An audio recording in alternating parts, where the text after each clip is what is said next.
So I'm just watching all this protest footage and thinking about how I would always wait with my kids. And when I say my kids, I mean my students, because I've worked across the ages, so like grades K to 12, and usually low-income neighborhoods and underserved communities, always diverse, and I have always been the minority. No, that's not true. I have not always been the minority. Often as a teacher, for the kids at least, when they look at their teacher population at my school in Oakland, there were a lot of white teachers. Thinking about this post that I put on Instagram and how I mentioned my grandmother and how that's always been an equalizer for me and my kids. Like, when they would really lose it and say, Miss Jess, you just don't get me, you don't know where I come from, you don't know, blah, blah, blah, you know. In return, what I can offer is the family struggles that I've shared with you guys, growing up with a single parent, growing up in a really diverse place where I was often the minority, particularly at school as a student. But I did have a black grandmother, and we don't know everything about a person when we look at them and when we judge them. And I think it's kind of, as we embark in all of this, important to remember that you don't know anybody else's pain and you don't know anybody else's experience until you shut your mouth and listen to it. So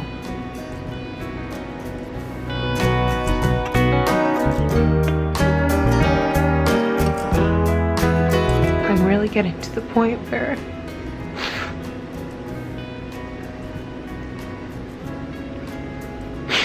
I just can't take it. I'm gonna go. I'm gonna go tomorrow.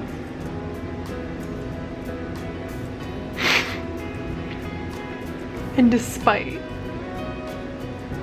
my life, and despite what I might go through as a result, this matters.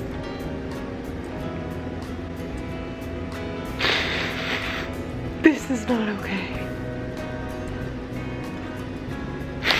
Look at what we're already going through as a country. But I can't keep watching this, and I can't sit back. I have never been one to sit back.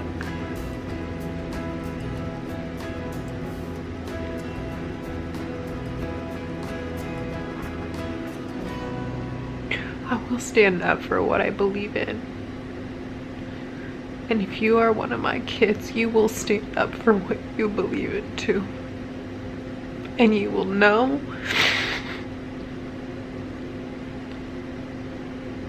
that the color of your skin means nothing.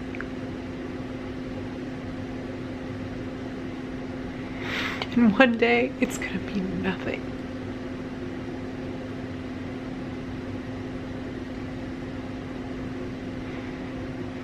And I'm gonna stand for you tomorrow.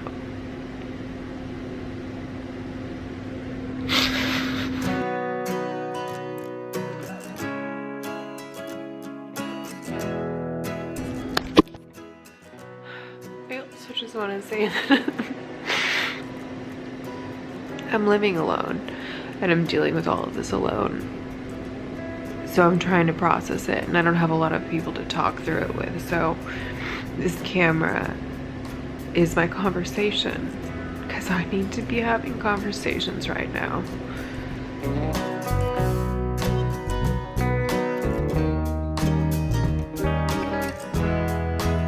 This is all a lot for all of us.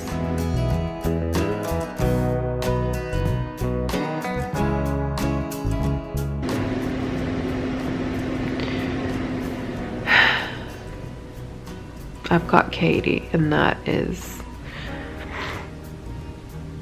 a gift. Seriously, I just don't know what I would do without her. But I don't know how these videos are coming off. I don't know if anybody's watching. I know that I got 4 more subscribers, so that's good. But what I think I'm coming to realize is that what I have to say matters.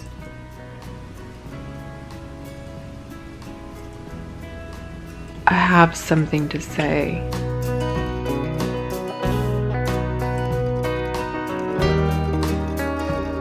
It matters to me, regardless of who's watching. I didn't come here for anything, and I'm just glad that I have a journal of it.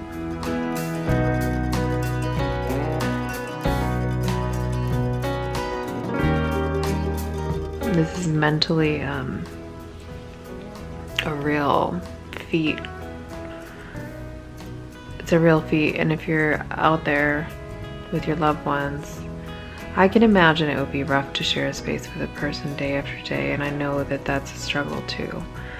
But take the time to appreciate the people you get to see throughout your day if you live with your family, because that's a real blessing. And I try to do that with Katie. So that's all for now, but this is what Katie's up to.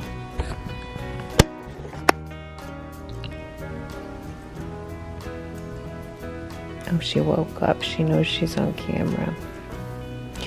She just wants her belly scratched.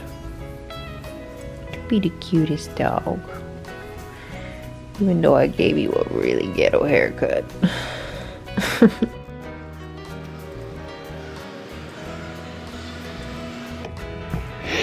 So I made it to the Arlington protest this Saturday. I think it's June 6th, and they were gonna do a march to DC, but given my health, I don't think it's really a good idea to stay exposed, but I could not come, because that's kind of where I'm at with this country. And I look around and there's so many families rolling by, and people are doing a good job. Half of the people are doing a good job of being socially distanced. I just tried to stay around the edges and sort of circled the event, and was able to listen for about 30 minutes. I don't know how much difference I make by going, but I went, and I'm glad I went. I just couldn't not go. My conscience could not take this anymore. It's been just weeks, it feels like, protests. So.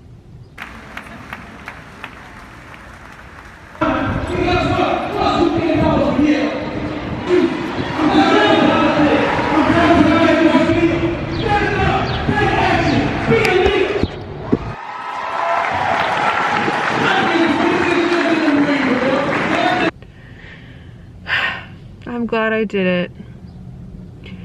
And I'm glad to see so many people out here. And I'm not surprised, because I come from a place that is diverse and does not accept this. So even though we already have that going for us, we are standing up.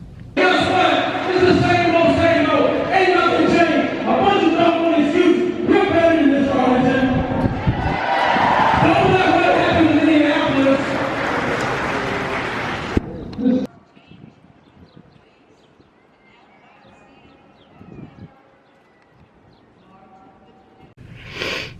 Anyway.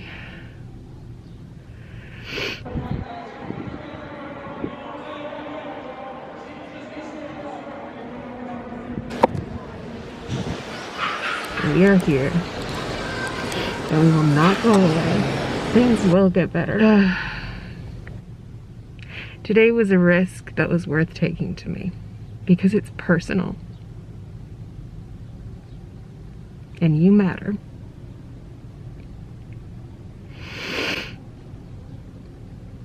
I wore 2 masks, by the way, a surgical grade 1 that my friend Danielle gave me, and then my masks that I wear.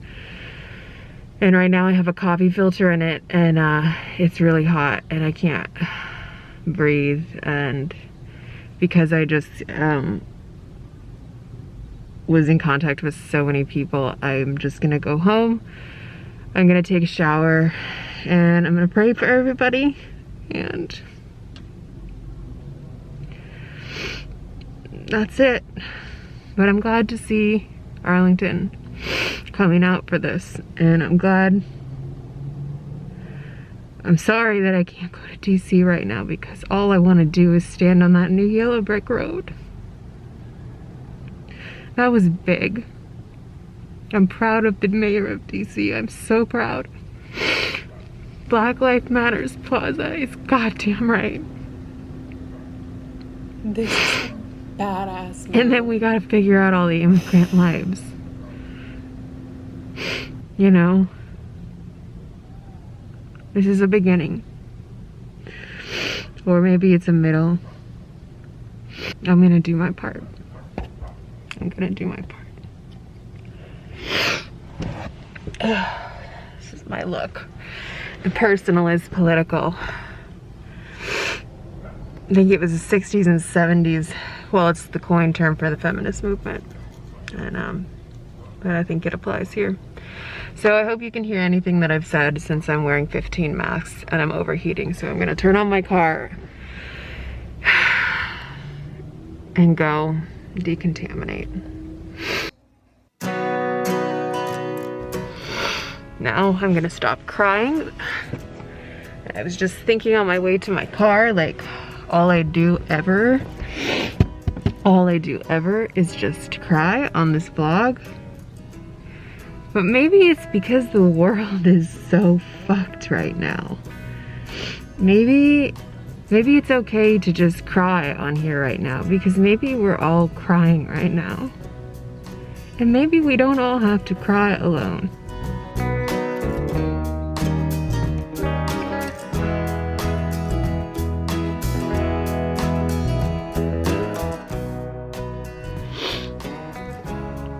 Oh.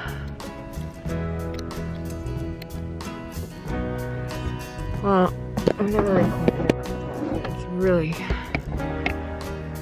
It's really hot.